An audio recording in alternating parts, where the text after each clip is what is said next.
Hey everybody, Dylan and Robert here at Lasco Ford. Great news, I've got an E-Transit sitting behind me here. What's even crazier is this is our first 2023 model year vehicle. Yep, you heard me.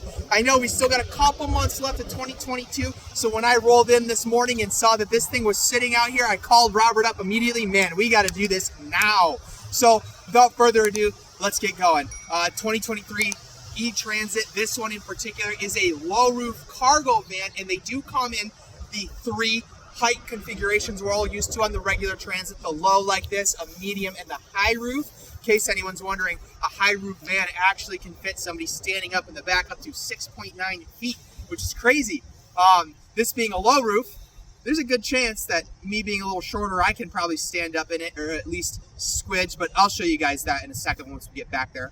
But really, the first thing I want to show you guys, one of the big things that shows that this is the E-Transit, and what immediately caught my eye, as I'm sure it caught your guys' eye as well, is the blue lines up here in the grill of the vehicle. Very, very nice. I mean, we still got our Ford fascia there, but it's cool just to get a little bit of that flare, if you will, kind of make it stand out, especially with the off-color work white we have on this. Now, charging port on the E-Transit is actually really, really simple.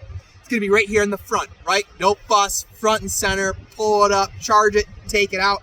I just pop it open. If I actually unlock the vehicle, there we go. Sorry, it's cold. So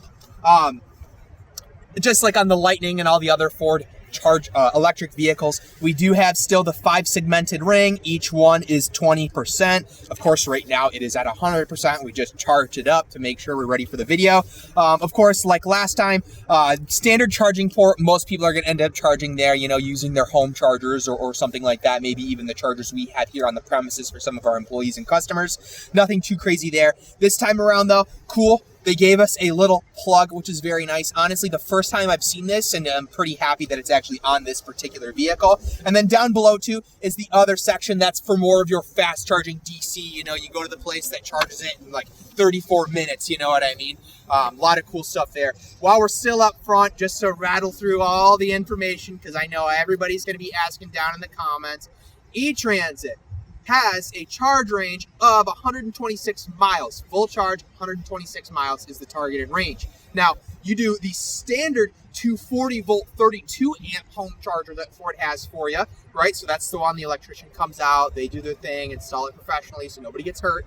That is going to have a 10-hour charge time, okay? Now, other cool thing too is if you upgrade to that 48 amp charger, a little bit nicer one, a little more power to it, you're going to charge this bad boy in 8 hours. Pretty incredible, honestly, for a work van like this. And then, like I said, the fast chargers and stuff like that, I mean, that's really the best way you're going to want to charge it. Me personally, I would go everywhere I could to find that type of charger if I'm doing some daily commuting or something like that. That's going to have a charge time of 34 minutes from 15% to 80%. Fairly quick. And that's the kind of stuff, to me, that I like to hear when I'm talking about, you know, any of the electric vehicles, whether it's the E-Transit, Lightning, Mach-E, or what have you. Now, on to some more, I don't know, I guess regular Transit things, housekeeping we should just address for everybody. First of all, no frunk. I know, I was kind of sad, actually. I really had thought, man, a powered frunk like the Lightning might actually be pretty cool on the Transit, but not the case here. Other thing I do want to make sure I bring up to you too, as Robert and I were kind of inspecting the vehicle and preparing for the video, the spare tire. And I didn't see this located in any of my Ford stuff, so I want to make sure I get it out now. Spare tire is actually located in the front underneath down there, about right where that charging area is. I would get down there and show you guys, but the ground's wet and I would really hate to get sopping wet here in our lovely Michigan fall, winter, or whatever it is this time of year. This was ordered for a company. They're pretty nice to us, actually. We've done a lot of business with them. So the company owner actually came to one of our sales reps and wanted to try to convert all of his work vehicles into the electric setup. So he actually had got the Pro model Lightning too. He's ordered 5 vehicles from us total to do this all electric switchover. So he ordered our Pro Lightning, which was my personal favorite Lightning. I liked it, and I was very excited when the E-Transit came in too, because this is our first E-Transit and our first 2023 mirrors on the vehicle. So It is a transit. Name of the game, and I always tell people this, is visibility, right? You've got backup cameras and things like that on the vehicle, but when you're talking about driving on the highway, and if you had the tiny mirror or something like that on a traditional SUV or what have you, that's not going to work.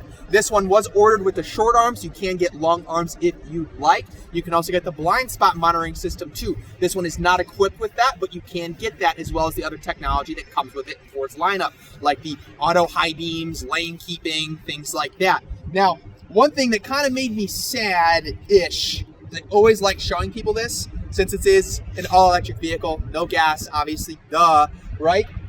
This is normally where the sneak peek, don't look inside yet, guys, we'll get there, where the gas nozzle would be at on a regular Transit. And I was kind of curious what they do, just a plain piece of plastic. So when you guys start getting your own Transits or start asking questions, hey, it's just stationary, all right? So coming our way around to the back, of course, this is still a Transit, a cargo Transit, right?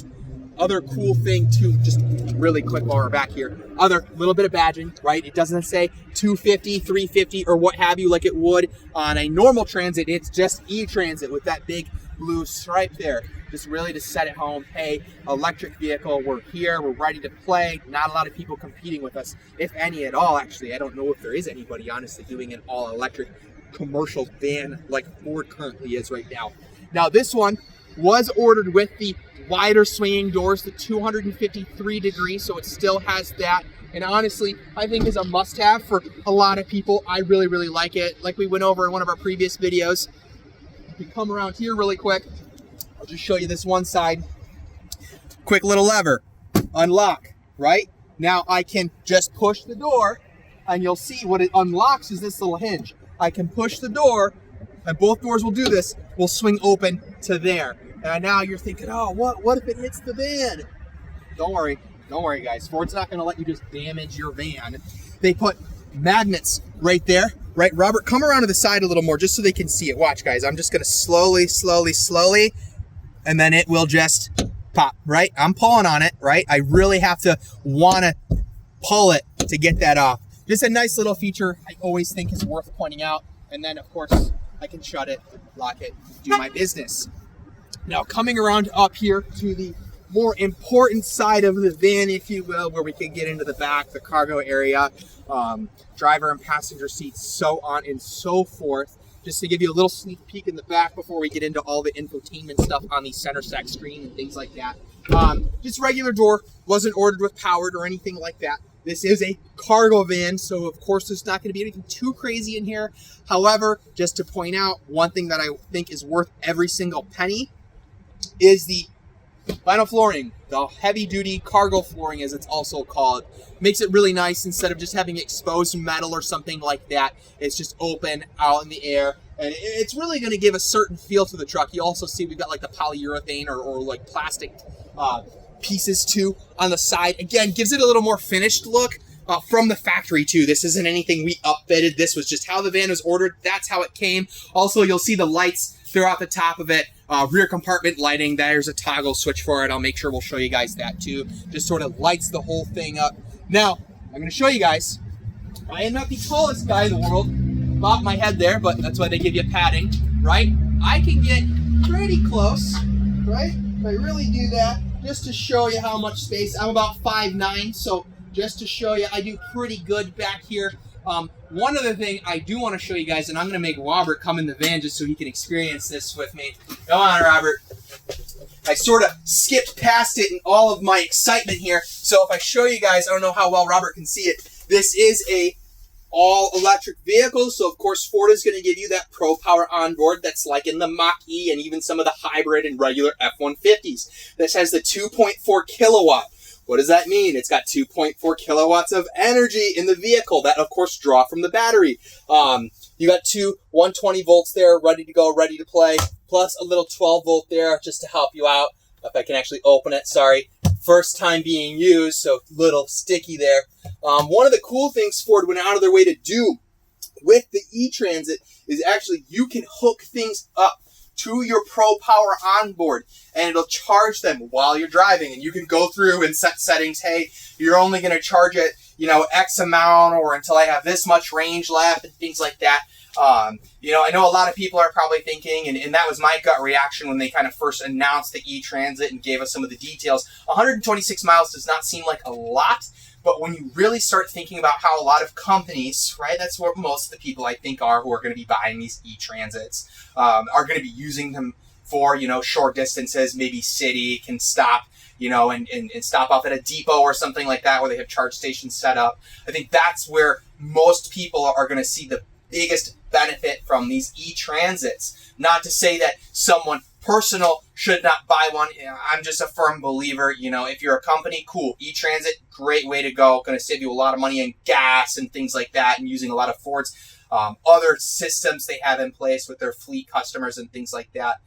Honestly, for a regular retail person like me personally, I would still opt for the regular gas transit, only because you can get the other configurations like the crew van where you have the third row bench seat in the vehicle, as well as the passenger van if that's what you're looking for. And you're right, I want to make sure I touch base on this again because I know there's going to be a lot of confusion about it, is the E-Transit comes in the 3 roof heights: low roof, medium, high roof.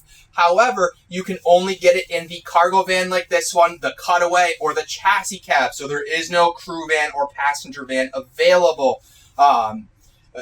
So with that being said, I think once again that this is a great vehicle for companies, so you can utilize your Ford Telematics, which is an awesome software we can talk about at a different time. Gives you a lot of different abilities when you are the business owner dealing with a fleet of vehicles too.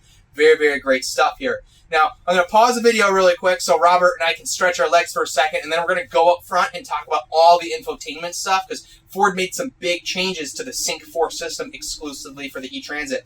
Hold on one second, guys. Hey, guys, back up front into the captain's chairs of the vehicles. Of course, this was ordered with like the vinyl seating to go along with the cargo flooring in the back. And Robert, I don't know if we showed this angle too well. Turn the camera around and show everybody how much room's back here. I mean, honestly, plenty of space. You could fit shelves and things like that. But having, again, the cargo flooring and the polyurethane, I believe, is the actual material. Correct me if I'm wrong. I know you guys will in the comments. Throughout the side of the vehicle, just to give it a little bit more of a professional look.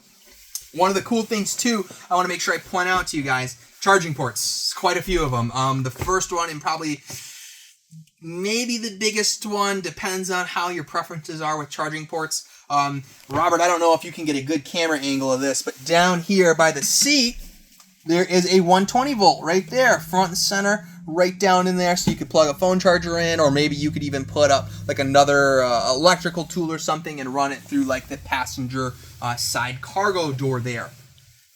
Other cool thing that's immediately caught my eye getting into the van for the first time is the dial shifter. Of course, this is a electric vehicle, so Ford has to do a single speed transmission to handle all that instantaneous torque. If you guys remember from our Lightning video. Stats on the E-Transit, you're talking 266 horsepower, 317 foot-pounds of torque. And again, electric vehicles have instantaneous torque, so that's why you always have to have some sort of special transmission to take on that additional power. Other thing too, I always try to point this out to people, kind of a weird spot for the push button start. I get the meaning. It seems like Ford's been sort of moving in that direction for a while on some of their vehicles. I think they just like to put it out of the way so you don't have like a big eyesore of a push button start or something like that constantly in your face. Right here, just where a key would go traditionally, right? Put my foot on the brake, start it up. You'll hear the audible ding really quick. And you might be able to hear some of the background noise, but it's really not that loud. Electric vehicles and hybrids, I always have to warn people, when you get in one and start it for the first time, it is extremely quiet. And in a lot of cases, Ford has to tell you, hey, I'm on, we're ready to drive, let's go. So it's just kind of cool that we still do that. Just a forewarning to some of you guys getting into your first hybrid or electric vehicle. Infotainment screen, big deal. Sync 4, just like that is in the 21 and beyond F-150s and like the Lightning, right? It's got the nicer infotainment software on there. This has it too, just changed out a little bit. Almost a more simplistic view, if you will. It got rid of a lot of clutter that I personally don't think would be necessary on a vehicle like this. Again, they're really pushing this to be some sort of commercial or like business use. So you're going to see a lot of stuff orientated to that. First thing, navigation, you've got that. This still does have Apple and Google CarPlay. So if you're not a fan of the navigation or what have you, or you just like to listen to Spotify or something, you still have that. This is our home screen though. So you see navigation here, phone there, and then our audio source control here. So if I just press up there, right, it's a button, it's nothing crazy, right? You'll see a little blue ring around up here too, but you'll see I've got my sources, all the same, AM, FM, Bluetooth, if we wanted to listen to some music in here. You've got that ability. Of course, add phone, I won't go into that. It kind of messed up our previous recording here, so just had to do a little reshoots or something like that. But it works, it's there, it's just Bluetooth pairing, there's nothing crazy in it. Now, if I hit the actual navigation map, now it'll open up. I'll get the regular navigation data you all might be used to. Of course, Ford's card stack system, I believe is their correct term for it, is here. I can go up and down. You can see I can add my phone from here. I can see the sources and the AM, FM, and then our Pro Power onboard. Of course, 204 kilowatts, or 2.4 kilowatts, like I said previously. It's just showing that we're using 0. It's just less than 200. You know, nothing crazy there. I can make the side stack or the card stacks disappear just by pressing that full screen button, and it's just like in the regular Sync 4 vehicles, you know, like your F-150s and stuff. So, you know, nothing with the navigation data has truly changed too much. So if I go back to home, you'll see back to the main screen. I always tell my customers here, if you ever get lost, always go to the top left corner. That is your saving grace. It's either the home button or a back button. Settings, just like in our lightning video, you're going to see some familiar stuff. If I can go to it first, I believe it's going to be right over here. Sorry, guys. If I go to vehicle, you'll see we've got our rear camera delay. I always turn it off because I think when you go to back up, it should always come on immediately. I don't know why it wouldn't. And actually, speaking of the backup camera, good detour here. I'm just going to put my foot on the brake and I'm going to put it in reverse. You'll see large screen, crate, clear backup camera. And I don't know if you guys can hear this. I can barely hear it. So I'm rolling down the window if you guys can hear that too, just to see if I can hear it. So just like the Lightning and the Mach-E 2, since it is so quiet, it has to beep when you're backing up. So if there's somebody behind you or something like that and they're not paying attention and they need those audio cues, it's going to beep just to let them know, hey, we're backing up, get out of the way, watch out, just because it's so quiet. Now I'm going to go back again. Nothing too crazy again in here, just a lot of standard settings I'm not going to bore you guys with. Where the real magic starts happening is actually here in features. So this is where all of your electric vehicle stuff's going to come up. You do have drive modes, believe it or not. Digital button here, physical button down here, if you guys can see that. It's nothing too crazy. It's normal, eco, slippery. Again, this is not going to have sport mode because it's not a race car or you're not supposed to drive 1,000,000 miles an hour in it, right? They want to give you the bare necessities, right? Your normal, your eco to help save on charge range, and slippery if we get some, you know, not so fun roads like we do normally here in Michigan. Other cool stuff too, access if I open this up, right? Charge port light, unlock charge cord, right? I can turn some of this stuff off so you can't necessarily use my front charge port up there, right? That's really what it is. Unlock charge cord. So I could put it in there, right? If I had it plugged in, you'd see that. I could set it where that thing's not coming out. You have to be able to get into my vehicle to unplug this thing. Now, if I go back, you guys will remember Pro Power onboard. I won't really get into it too crazy here. I can turn it on or off, turn the rear outlets on. You'll see I've got the charge range, right? Now this is where it gets cool. We mentioned it where it'll stop the charging depending on what setting you have it in. So it will turn off all my outlets if I'm at 10 miles, or I can go all the way up, if I can actually grab it, to 125. So I could immediately start this thing and turn it off, right? See, there it is. Cool, I'm happy it did that. Now it'll turn the outlets off, and I'm going to lower the settings. Use outlets. Yes, I'll do that. And I'll actually set it back to the default too. There we go. Departure and comfort, just like in the Lightning, just a quick breakdown. We can set it up to where the vehicle will start itself, it'll turn everything on, get it warmed up so you are ready to go and start driving your vehicle and not have to worry about, the cold temperatures affecting your battery life or anything like that. That's what this is designed for, just to help you take care of your electric vehicle, and it will help take care of you. Charge settings, again, nothing crazy, just to show you, hey, I'm at 100%.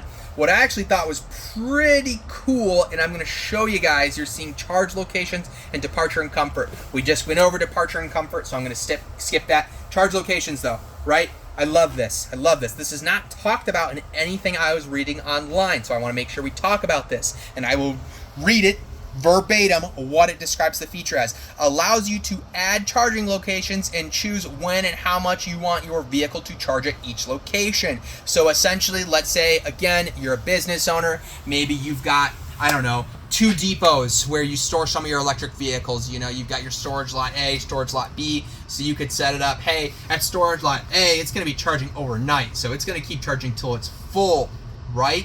Let's say your guys have a predetermined route and they get an hour lunch at charge location B. You can set it up, change it, hey, only charge for like an hour or what have you, however you want it set up for yourself. And so once it's done, boom, we're gonna stop charging, get it off the charger, get the van back on the road, get the guys moving, things like that. Just sort of nice attention to detail, I think, for a lot of small business owners and things like that. Now, other stuff that I really want to get into, just really quick. We're going to glide past this. I don't want to make the video an absolute hour long because we could keep going. Climate options, all digital, nothing crazy, right? It's not dual climate, it's single climate. It's a little cold today, so Robert and I are in here enjoying the warm weather. Again, super nice, just like Sync 4. I can slide it up or down or do my little manual button presses here on the side, right? Circulation. Auto, right? You'll hear the fan speed sort of pick up and slow down really quick because I think it is a pretty comfortable temperature in here. Windshield defroster, right? Doesn't really need any explanation. I'll turn that off so we're not drowning out all the audio. And then here too, we've got our e-heat, right? Now this is cool because I have not seen this term before, right? So again, it is going to use the electric heater to warm the cabin, right? Because it's not an engine, there is no engine, it's all electric. So it's going to use that to sort of help get the vehicle a little bit warmer. And then max AC, if I want to freeze Robert really quick, I don't want to do that to him. AC button there, and then traditional fan control speed there. Again, really quick, one last stop, because I know people are going to be asking, Dylan, what does the gauge cluster look like? I don't know if it's in the video or not, but you guys can see, I hope. I can move a little bit for us if we have to. Clear out these settings. Sorry, opening the door. Charge range, it's nothing crazy. It's just your traditional gauge cluster here. You'll see, just like in some of the hybrid vehicles, it shows when you're using battery power and things like that. Max charge range, which I thought was sort of cool, right? Max power for your Pro Power onboard, of course, we're full. And then your distance to empty, which I think is kind of funny. They sort of kept it the same like they would on a traditional transit vehicle. I can, of course, go up or down through a couple different settings if I press OK, right? Digital speedometer, classic. I'm sure a lot of you longtime Ford owners are going to recognize this system. This does have lane keeping on there, right? I can turn it on or off. That's all that screen is that we're looking at there. Navigation data on this model, it is just going to show us a compass. Of course, we are listening to that AM radio and no devices connected. So again, there's nothing too crazy here. I can go through menu settings and I can get a couple more, information here like pre-collision assist, the lane keeping, driver alert, right? This is really a lot of standard fanfare, but I know not a lot of you guys have seen an e-Transit yet or anything like that. I'll tell you, this is for sure our first one on the lot. So it's been kind of a cool experience to go through and sort of see some of the fun stuff Ford is looking for people. See, a lot of cool stuff. Intelligent access, auto unlock, emergency tow, remote start settings, things like that, wiper blades. I mean, come on, guys, right? The courtesy wipe, we'll turn that on. I don't know if the person buying this van will see the video, but I think that's a nice feature. We'll try to help him and his guys out. Vehicle maintenance, too, of course. Tire pressure monitor is really all it is. I see we're a little imbalanced, so Robert and I will do a good courtesy there just to help this guy out. But I think that just about covers everything that is really, really relevant to the E-Transit. Of course, a couple small things we skipped over, like, you know, the sun visors, right? Additional charging ports really quick up here on the top, and some storage, of course. Really, I think that does a good job of summing it up. However, if you guys do have any questions, please do not hesitate to give us a call here at Lasco Ford. Robert and I are almost always here in the building, and we have a team full of people dedicated to helping you have the best experience possible, whether it's ordering a regular Transit, E-Transit, Super Duty, heck, let's say you want something like an Escape or anything. We are here to help you guys, so please do not be strangers. Give us a call, 810-593-1432. That is my direct line. That's how you reach me. Robert, give them your direct line really quick. Let them know. 810-593-1271. Awesome, guys. Awesome. And we'll post the rest of the information down below in the description of the video. Again, if there's any other questions too, give us a call, give us a shout, leave us a comment. We're always watching the comment section. If you guys have a wonderful day, we look forward to speaking with you. Bye-bye.